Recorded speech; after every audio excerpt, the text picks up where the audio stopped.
Welcome to Dixon Photography.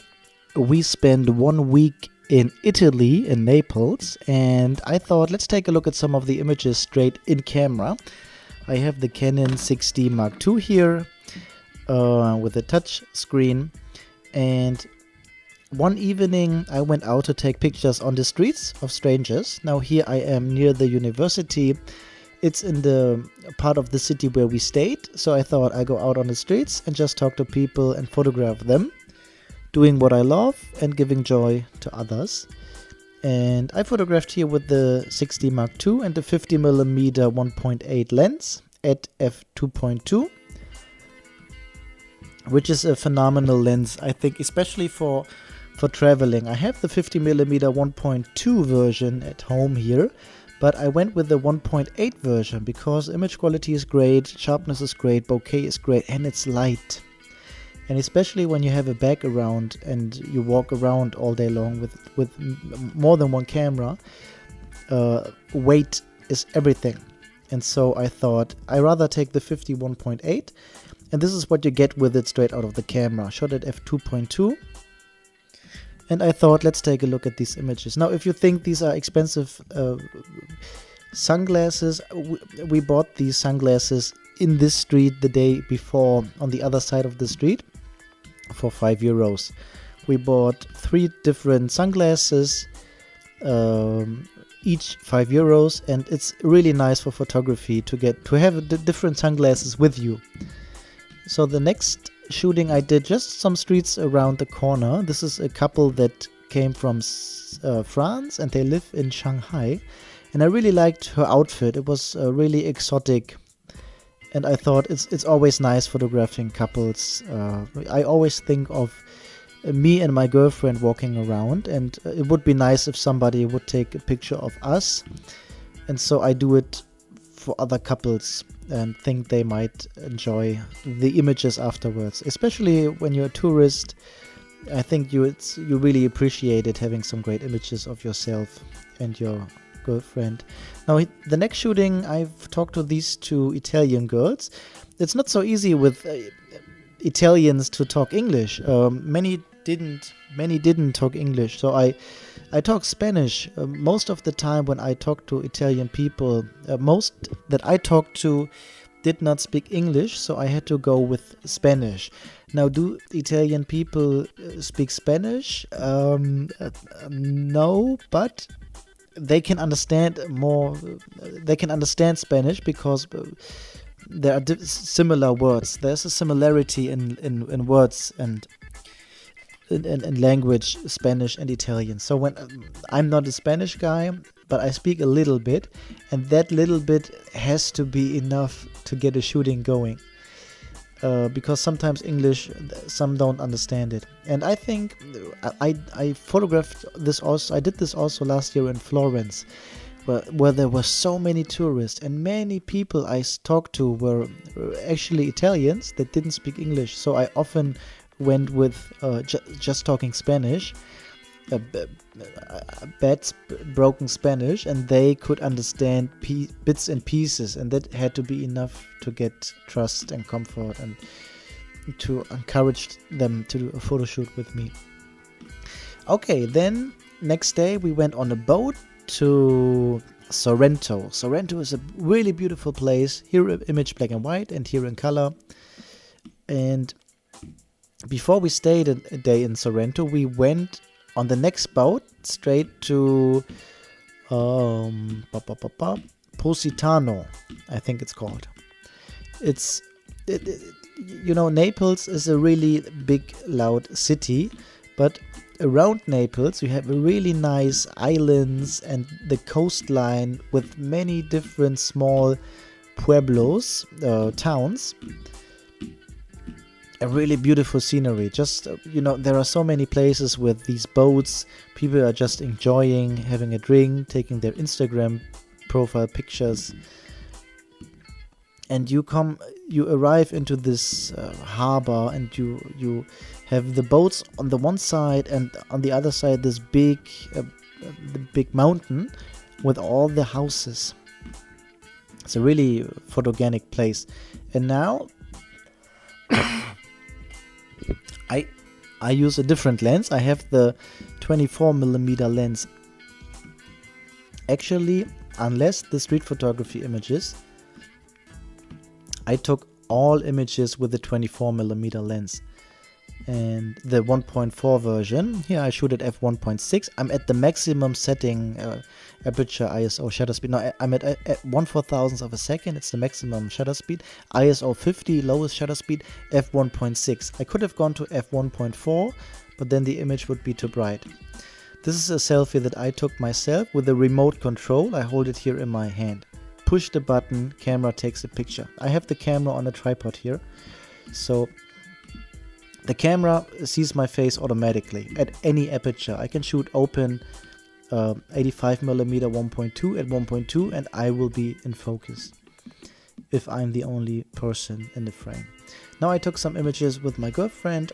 The nice thing about 24mm is you can get a selfie going, and with f1.6 you can have a really nice look. Now 24mm is a wide angle lens, but when you get close to something you have a really nice blurry background and still sharpness in the focus point. I took some pictures of my girlfriend. Now this was a family trip, so I except for the street photography images that you saw, except for that, all images I just took while we were going somewhere, doing something family-wise. These are all memories created for the family. It's not something that I would commercially use. It's just to create memories. But when you love photography and you are at such a beautiful place like this, Positano, now we moved up the mountain, now we look down to the beach where we arrived at, and usually the 24mm lens for me was always, this open at f1.4, was always a lens that was a secondary lens, which means it was never my main lens I used. I bought it to have on wedding days something wider than the Sigma 35 art lens, which I haven't used for I think a year, because I prefer the 50mm look. So I always go on a wedding 50mm, 135mm, and now 24mm. Wide angle, normal lens, telephoto. And on this trip I thought, which lens will I bring? From all the lenses I have, I thought I could bring the 85 1.2, which makes a great portrait lens, but then you would not see much of the scenery. And it's so heavy that I don't want to carry it around. So I thought, let me bring a lens that I usually never use alone. I always use it just a couple of times. And that's the 24mm lens that you see here now.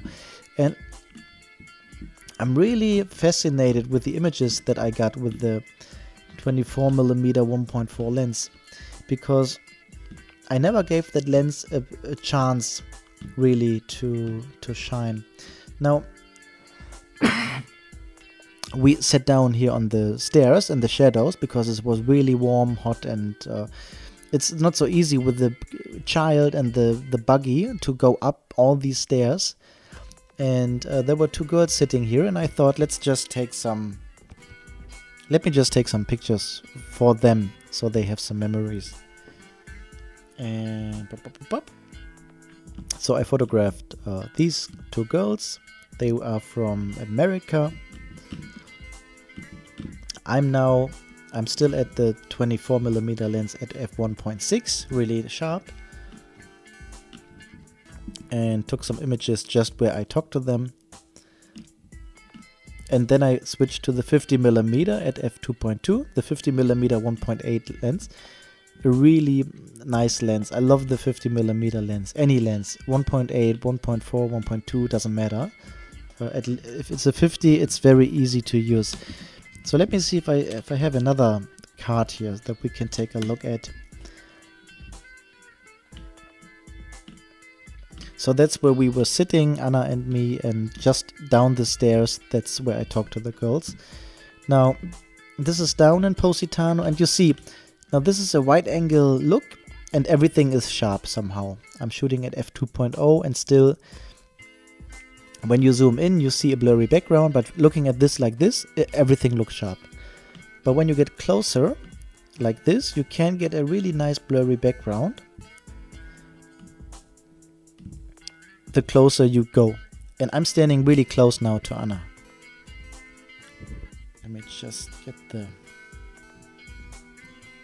I'm standing really close now to Anna.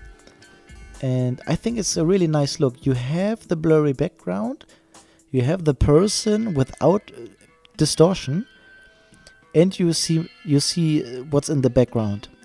And it is blurry, but not so blurry that you don't see much. You know, with the 85mm lens, you would not see anything in the background here. Just colors, but no structure or texture.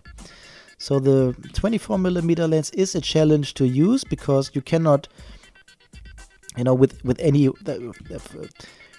lens that's wider, that's closer than 50mm, maybe 85mm, 100mm, you can any distraction you can get out of the way just by because you are so close. But with a wide-angle lens, you have to really move around so that the distractions that you have around you are not in the image.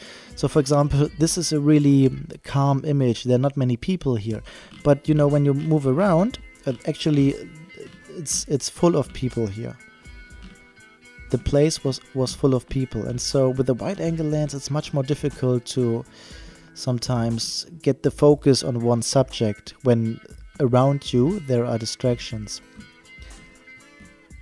Now, I'm really happy with the results with the 6D Mark II. I also had a analog camera with me, the Canon EOS 650. So I took actually pictures on film. I used the film camera and the 6D Mark II. The 6D Mark II usually I coupled with the 24mm lens to challenge myself, and the 50mm, you see it here on the film camera, because 50mm is very easy to get great images.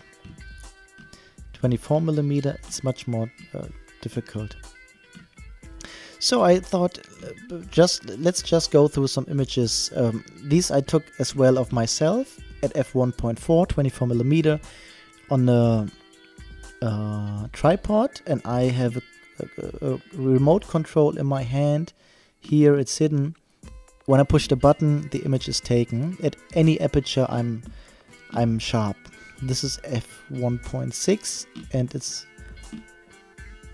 the camera focuses automatically on my face.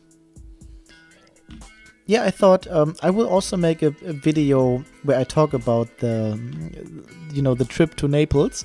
But I thought for the photography people who are interested in photography, let's just take a look at the images straight in camera, what you can get out of a 6D Mark II, which has the flip out screen here, and a 24mm wide angle lens. That's it.